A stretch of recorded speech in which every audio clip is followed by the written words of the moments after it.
It was a normal day in League of Legends. DRX faced off against NS in week 2 of the LCK. There were no surprises in Champ Select until this happened.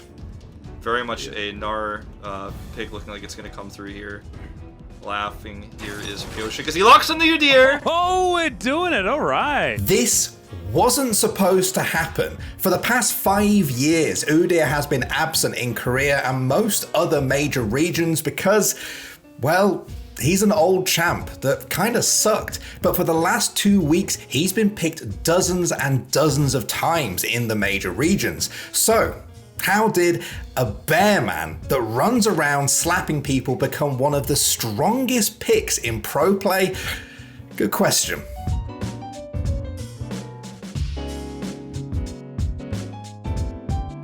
Just before we get into this crazy story of the bear man running on a rampage, I gotta remind you guys, if you haven't done so already, make sure you are subscribed to the channel and also turn on notifications so you don't miss a single video. That Udyr pick didn't stay in Korea for long. Soon, we saw it in China.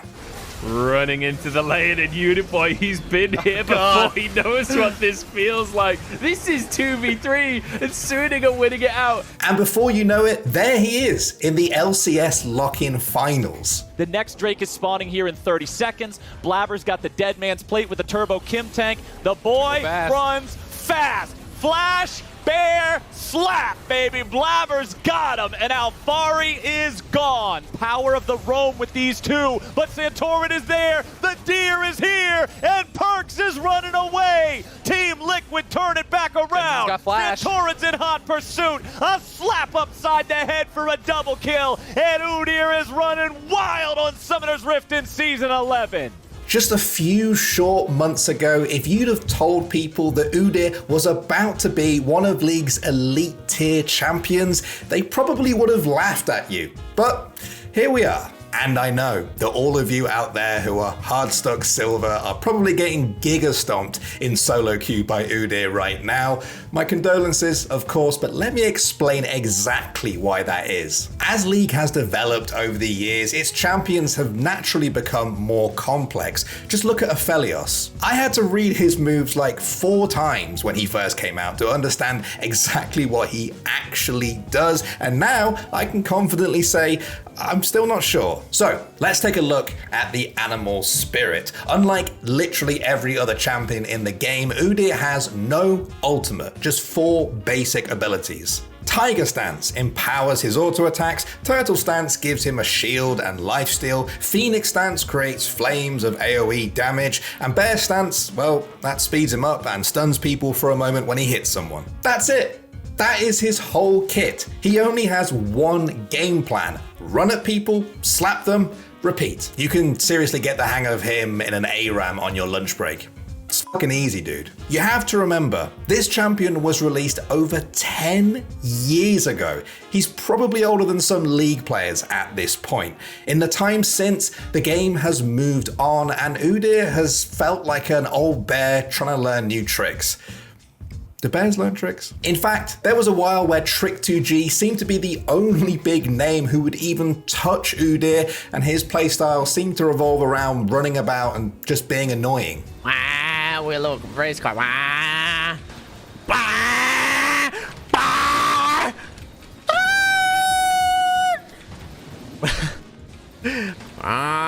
Oh, we hit a ramp. Newer champions with a lot of mobility have traditionally been able to just kite him out. And then there's pro play. Udyr likes to run people down who are out of position, and generally speaking, pro players are out of position a lot less than your average player. Basically, his negatives should outweigh his positives to the point where pros don't even bother with him. But here we are, with pro players picking Udyr as often as bronze players are. So what's going on? Well, although Udyr hasn't changed, the game has changed around him. Season 11 brought the biggest items overhaul the game has ever seen. Some items were removed, many were added, and it seriously shook up the game. People began experimenting with the new items and found that they breathed life into old champions like Udyr. For example, I Am Germ explained why the new movement movement speed items work so well with Udyr. But then all the movement speed items you could ever want, all the movement speed items your heart could ever desire. So this is Turbo Chem Tank into Boots, into Deadman's Plate, into Force of Nature for some even more movement speed. And then from there, sometimes people are going to Thornmail. I've seen people go Randuin's Omen to get even more slowing and stuff. It's so annoying. That Turbo Chem Tank is absolutely disgusting on Udyr. Getting that active movement speed towards people, it obviously helps when he's able to slow or stun people and get the shield.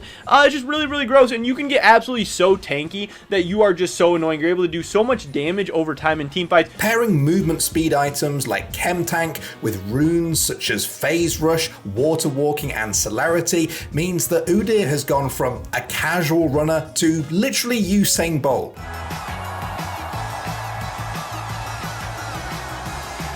I mean, this guy gets so fast. If he shows up on your screen, you could be at one corner of the screen, he can be at the other. If he shows up on your screen, he's going to run you down. Even if you flash away a lot of the times, you're not going to be safe. If you're not able to get over a wall, if you're not a champion that has a bunch of dash and stuff, Udyr's going to run you down. He's going to get you. Udyr has spent years watching other champions dash over walls, and now he is fast enough to just run around them. Well, sometimes. Chase after Peanut, and the thumbs up comes in, and then he jumps back over the wall. Oh, this is perfect. Ladies and gentlemen, peak LCK. Udyr is also extremely good at clearing his jungle, partially in thanks to a Phoenix Dance buff at the end of last season. He doesn't even need a leash, and this can be invaluable in pro play, as Prussian points out. Being capable of clearing leashless is a tremendous boon to laners. It hides your direct pathing and can allow them to get priority in winning matchups or to win neutrals. If enemy laners have to leash, it lets them set up waves so you can gank directly after in the early game. He can face check with little cost to himself by virtue of his high sustain, counter engage, and disengage. On top of that, we're seeing supports like Seraphine building Moonstone Renewer and Staff of Flowing Water to turn Udyr into even more of an unkillable race car. Udyr is a fast-clearing, face-checking, speedy tank, and new items such as Turbo Chem Tank and Force of Nature have synergized ridiculously well with his kit, making him even faster and beefier. Basically, his enemies can dash, but they can't hide. This perfect storm of events means that Udyr hasn't really had to change his playstyle, he's doubled down on it. Every champion has their moment in the sun, but Udyr's might be coming to an end sooner than expected, with some nerfs that look set to knock him off the top spot. Most importantly, how do the viewers, the community, feel about Udyr gracing these pro games? Well, while some people probably do find him a bit too simplistic to enjoy, a thread in support of him gained some serious likes on Reddit. Scooch was quick to call out Riot for what he felt like was inconsistency in who they choose to nerf. It feels like the Balance team chooses characters that they think are cool and don't touch them, or chooses characters that they think deserve relevance and don't touch them or keep them buffed or keep them in the meta as much as they can. And then other characters like shit-ass Udyr, the second he becomes popular, they're like, all right, buddy, back into the dungeon with you. Despite being a little bit of a meme, Udyr is clearly loved by many. He recently topped a Riot poll for which old champion should be reworked, so you can expect to see a whole new Bearman by next year. We can sit here and analyze items and game changes all day, but maybe the reason why Udyr is being picked so much in pro play is a lot simpler. It was Piosik who first picked him in the LCK a few weeks back and really started off this whole Udyr craze, and when Inven Global sat down and asked him what he thinks Udyr's biggest advantage is, he said the biggest advantage would be that Udyr just simply makes opponents angry. It has an effect that can shake up the opponent's mentalities. It's also really good for hit and run. With nerfs looming and a rework planned for next year, this might be the last chance we get to enjoy this iteration of Udyr making his way into professional play. At the end of the day, perhaps we need to worry less about understanding the intricacies of this decade-old champion. Every now and again, an old champion like Udyr comes out of nowhere and just smashes all the fancy new ones. So, let's just enjoy him running around and slapping people to death while we still can. I also feel like I could pull off, in terms of cosplay, I think I could pull off Olaf. You probably could too. Olaf is like the crazy berserker Viking dude with like a big red beard. Or maybe Graves. I've always thought if I ever do go to a league, like, you know, costume party, I probably want to go as Graves with a cigar and all. Would my boy Garen up this Hecarim person? Yes, actually, I could see that happening. Hecarim prefers to delete squishy people, and Garen is a lot of things, but he ain't squishy.